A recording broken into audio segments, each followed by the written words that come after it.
Benjamin Netanyahu has decided on full occupation of the Gaza Strip, reports. This is from Newsweek. Israeli Prime Minister Benjamin Netanyahu has decided that the Israeli Defense Force should push to fully occupy the besieged Gaza Strip, including operating in areas where hostages are being held, according to multiple media reports. The Prime Minister's office also conveyed a message to Lieutenant General Eyal Zamir, the Army's chief of staff, saying, if this does not suit him, you should resign, according to Euronews and I-24's diplomatic correspondent Amichai Stein. Newsweek reached out to Netanyahu's office for comment via email on Monday. Israeli media reported that the cabinet will meet on Tuesday to come to a formal decision on the matter. The Israeli Prime Minister's reported decision comes after months of ceasefire talks between his government and Hamas, with both sides accusing each other of repeated violations. Israel has also faced increased international pressure to reach a ceasefire deal as Hamas releases videos showing emaciated Israeli hostages being held in Gaza, which the group said was the result of Israel's blockade of humanitarian aid to the war-torn territory. This is something that has been kind of obvious that it was going to happen. I don't know what people thought, or if people thought that there was another option.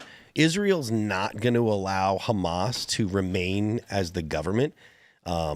If there were an election and in Gaza, Hamas would win still. So I feel like there are people that are going to be up in arms about it, but I feel like this was kind of this was going to be the obvious end result anyways. Israel's going to occupy that for at least 5 years to a decade. Well, maybe. But I think that more importantly, this is very symbolic in that it signals that there's an agreement between Netanyahu and President Trump that Netanyahu and Israel will be supported in this maneuver. So first of all, Hamas has unfortunately gotten quite a lot of support from the international heads of state, including Keir Starmer, including Canada, including Emmanuel Macron. And it's given them power and confidence that they can continue doing exactly what they're doing. Starmer made, giving Palestine recognition contingent on Israel making changes to avoid that, made no such threats towards Hamas. Hamas can continue holding hostages, starving them, splashing that all over the media, and doing whatever they're doing to subvert aid from GHF, from the UN. So there's no way that Hamas is going to stop. They have no reason to. They have enough international support that they could continue doing this forever. The sad truth is they could avoid being occupied by Israel. They could avoid being rattled by the United States by simply releasing the remaining hostages and stopping this. It would restore food and aid to their citizens. Everything would be fine. They won't do that because they don't actually care about their own people. And unfortunately, you're absolutely right. There is only one governing power in Gaza, and it is Hamas, a bona fide terrorist organization. So unfortunately, this is necessary. This is exactly what needs to happen. It's not going to be pretty. It's nice to read it that way. We're going to do it. We're going to get the hostage. It's going to be great.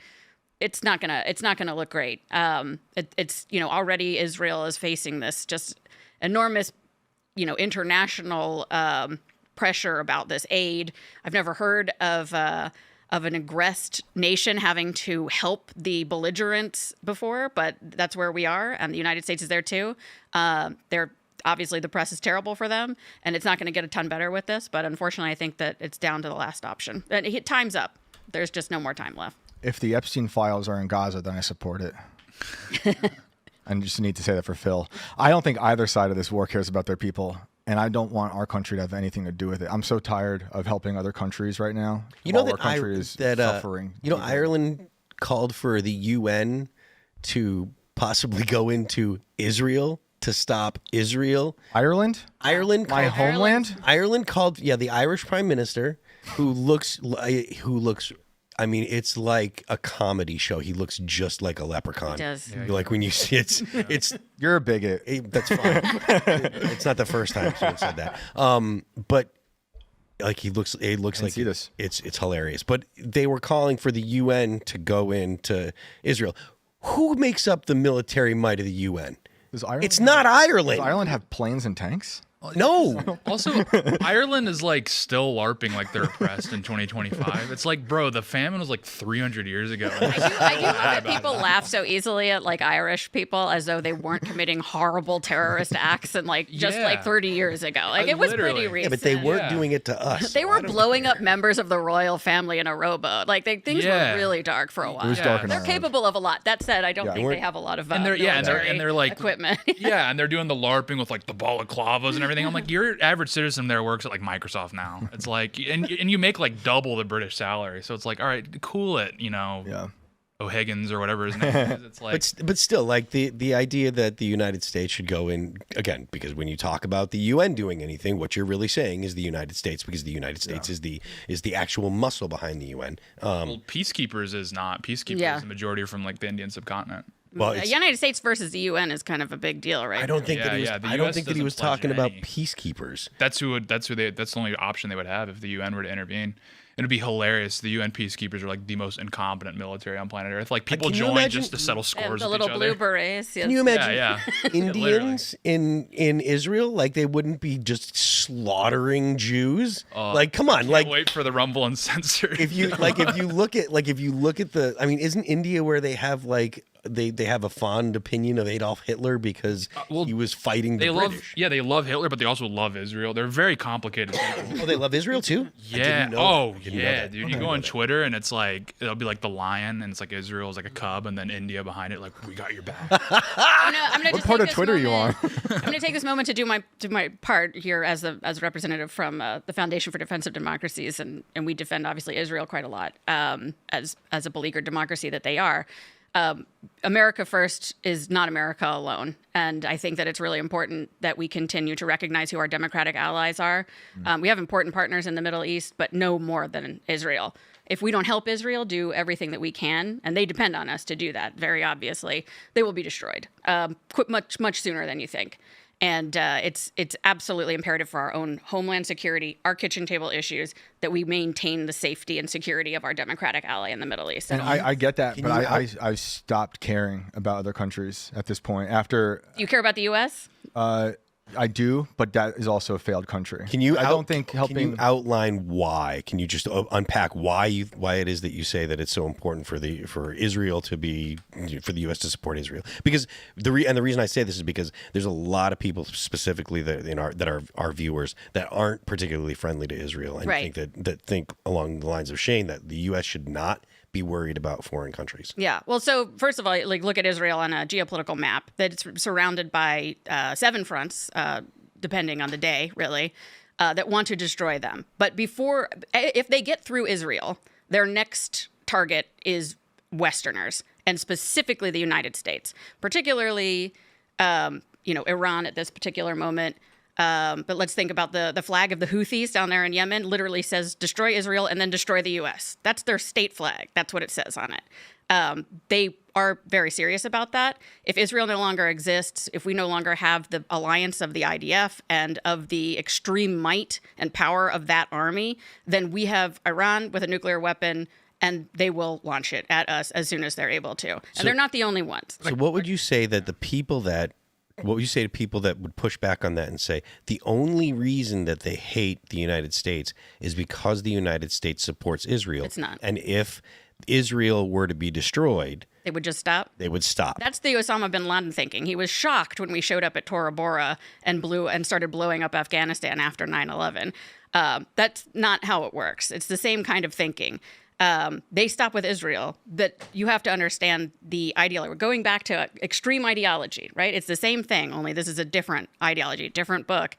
But their order that they believe is that they are supposed to re-usher in the caliphate and destroy all the infidels. That means all the infidels. It starts with the Jews and it ends with everybody else. And that includes, by the way, moderate Muslims. Remember, the first place that he attacked the first place that Osama bin Laden went to after he attacked the United States on 9/11 was Saudi Arabia to start bombing Arabs because they were hosting United States oil compounds and military in the country. That will continue. And without our strategic positioning and alliance with the military might of Israel, then we will be hurt, and we will be hurt at home. First of all, our interests will be destroyed immediately, and they will come find us across the ocean. But like from my perspective, it seems like we've backed Israel to a T for the last 70, 80 years, and our relationship with the Muslim world at large has just gotten consistently worse as every year's passed by. If I'd push back on that to say that the Abraham Accords Yes. are kind of fly in the face of that. Yes. Well, yeah, the one president who's actually done something to change that, to actually make a radical difference in the Middle East and for the better, has been Donald Trump. And he really, the idea of the Abraham Accords, the implementation of the Abraham Accords towards the end of his first term was the first giant step into a brand new Middle East where there was going to be a lot more peace. Things obviously slowed down and changed and reversed over the 4 years following that. We're hopefully getting back to something where we can expand the Abraham Accords once again and lean into our allies and create better allies. Peace is the goal. The goal isn't just throwing money into never-ending wars and people who hate us. The goal is to establish an everlasting peace in the region. And that doesn't mean, nation building. It doesn't mean us going in like we did in 2003 in Iraq and starting an entire new country that obviously was never going to work. It's got to be us understanding what works, how we can prop each other up, where we can understand each other. An ally doesn't have to be a perfect friend, but they do have to be a friend. My whole thing is I'm 40 now, and my whole life, when I was born, I inherited a world of forever wars, and it's been going on consistently this whole time, and I see my country just getting worse and worse. So I feel like Israel can handle its own for now, and we can focus on our country, so we can try to get the thing back up on its feet. So, bounce off what he's saying too is just I don't really know if peace in the Middle East is like a priority for Americans. That's whatsoever. So aside from the United States actually attacking the nuclear sites in Iran, what has the U.S. done when it comes to Israel? Like we've given them weapons, a ton of weapons. We've given them weapons. Palantir gives them their AI, helps with the AI Lavender, which is I've talked about that at length on this show. But when it comes to like the idea of the U.S. being actively involved in combat or in war, like. But you have to think of war as different though. War is not going to be the way we think of war from the past. War now is sending you everything we got. Our missiles, signing our rockets and sending them over there. Like that to me is an issue. When we should be like, we're sending war rockets to Ukraine. We're sending war and rockets to Israel. We're funding both sides to some of these wars forever. And I just see our country suffering deeply, and we're in debt. They're asking us to pay them through PayPal and Venmo. I'm like, how can we be stretching ourselves so thin? And I understand the idea of having an ally, but it's been our ally for so many years. And this threat of Iran going to bomb us, it just doesn't seem to come to fruition. It always seems to be like a boogeyman. I think they've been saying death to America forever. I understand that. I don't like it. But I also understand why they're saying it, because we also destroyed their country, many years ago with Kermit Roosevelt going in there and subverting their entire country. So I understand. I don't like it, but I understand why they say it. And I honestly, my opinion, I don't think they are going to do anything. And I also think they've had nukes for longer than we've probably willing to admit. We have other adversaries with nuclear weapons as well. Like this wouldn't be the first adversary. Yeah, but we don't have another adversary that's going to hit the red button the second that it's ready to fire. And also the United States preventing Iran from getting nukes isn't just about Iran. Saudi Arabia doesn't want Iran to have nukes any more than Israel does. Yeah, and Qatar Saudi doesn't. I mean, that's their because it's like what would the incentive possibly be for Iran to nuke the United States? That would it's so the end of Iran. But they don't care. That's the difference. Like Russia cares. Russia doesn't want to be destroyed, and whatever. Like Medvedev said. Then the Kremlin came back out and said, never mind, we actually don't want thermonuclear war here. Like, please don't reposition your subs. But that's not the case with Iran. Iran understands this in a very ideological way. And these guys really believe this. This isn't just something that they push out there for the press, for PR, be like, oh, we're very religious, we're clerics. That they really actually believe this. And they actually believe that it's worth them firing a nuclear weapon at the enemies with the threat of American might coming at them if they're doing what they believe is the will of Allah, what they're supposed to be doing. That's what is so terrifying about a nation like Iran having. Gen Z really doesn't have a sense, and I feel like Gen Z believes things in a similar fashion to the way that Gen X believed them before 9/11. Like we heard about I'm 50 years old, so I'm Gen X, right? And I heard about, religious fundamentalism, and I knew about the first attack on the World Trade Center, Ramzi Youssef in 1993, and they were, they did it for religious reasons. We didn't really believe that they believed the things they do believe. And this is an argument that I have. Hold on. This is an argument that I have with Ian that I've had multiple times. Ian, his opinion is people are just people and they're all the same.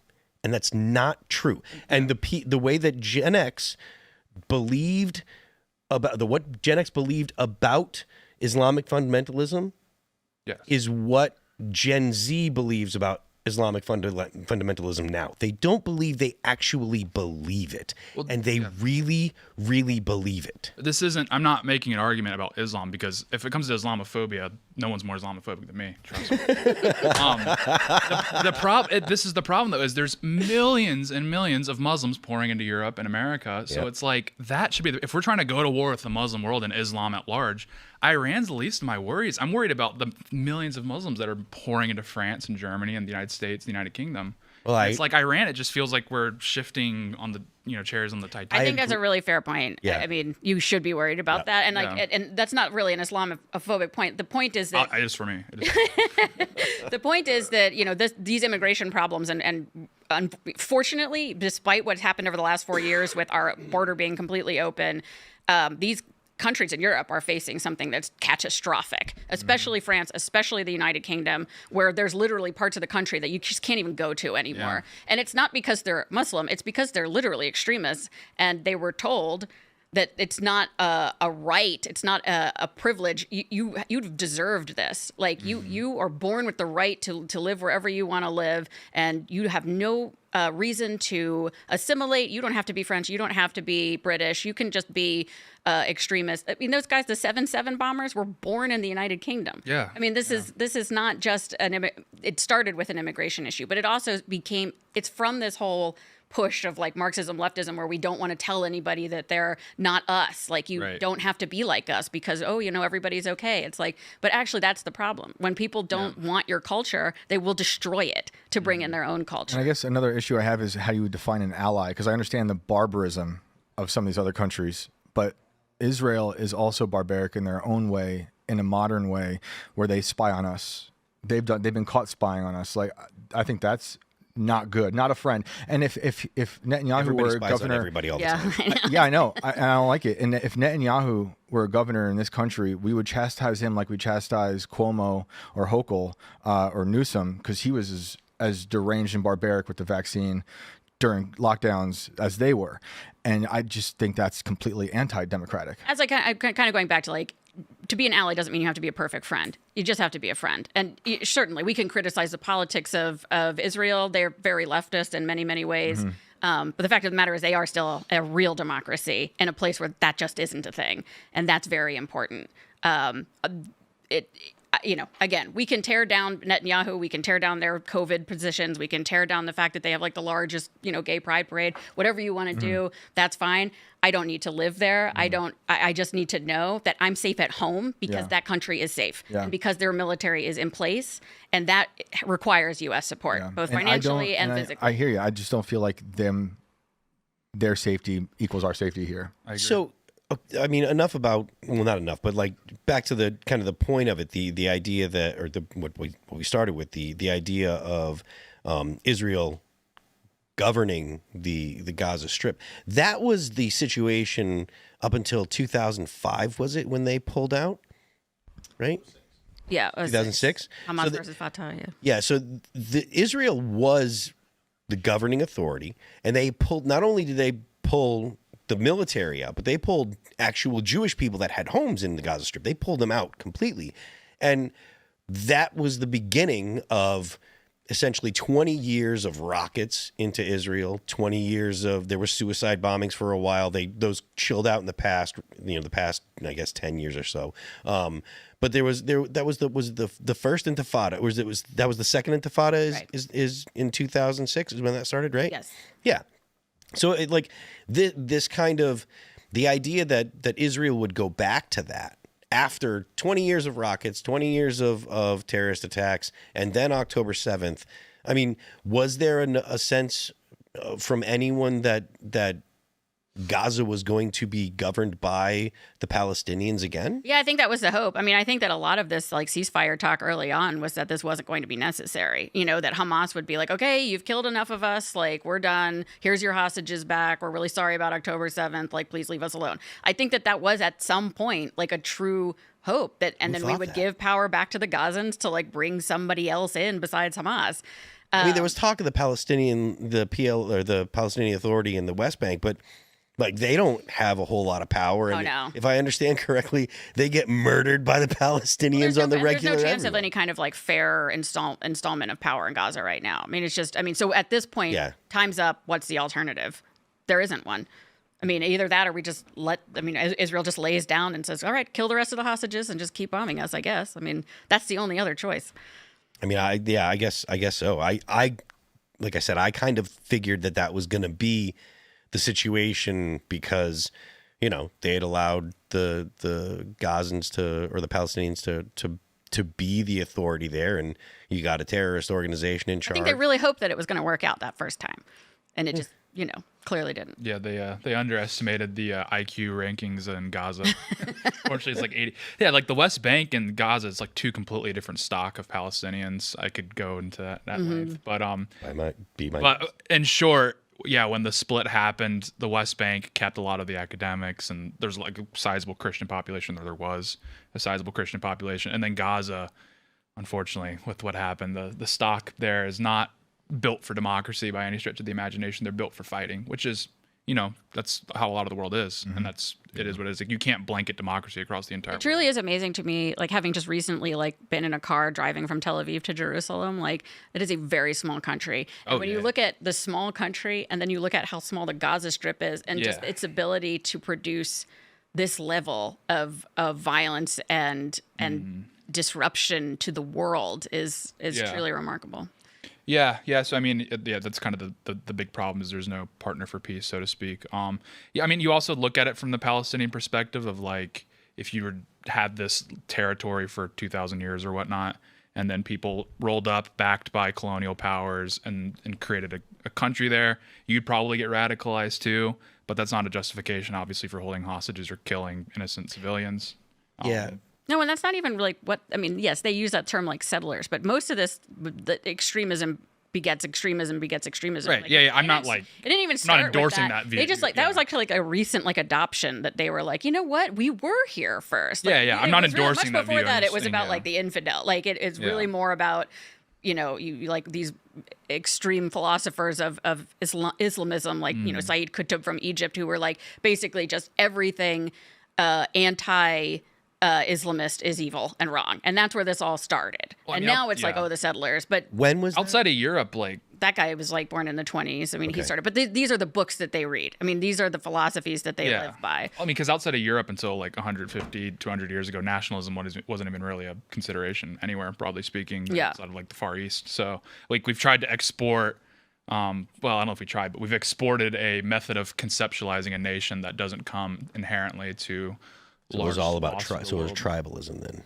Yeah, to a degree. I mean, I don't know the intricacies of Palestinian anthropology in the 1500s, but the way the Ottomans governed is it was very tribal. They kind of just. Oh, I'm sorry. Okay, so you're talking about nationalism in the Middle East, right? Yeah. Okay, so it's like, I mean, the way that those societies were structured was not how they are now, where it's like a European sense. We have a flag. You pledge allegiance to that flag. You have an anthem. You go to the Olympics. That's a very modern. Very modern way of conceptualizing a nation. Yeah, conceptualizing a nation in and of itself is a modern. Right. Ironically, a really good example of a nationalized Arab country was Iraq in 2003. Yeah, true. Thanks for checking out this clip from Timcast IRL. Make sure to watch the show live Monday through Friday at 8 p.m. Subscribe to this channel, and we will see you all there.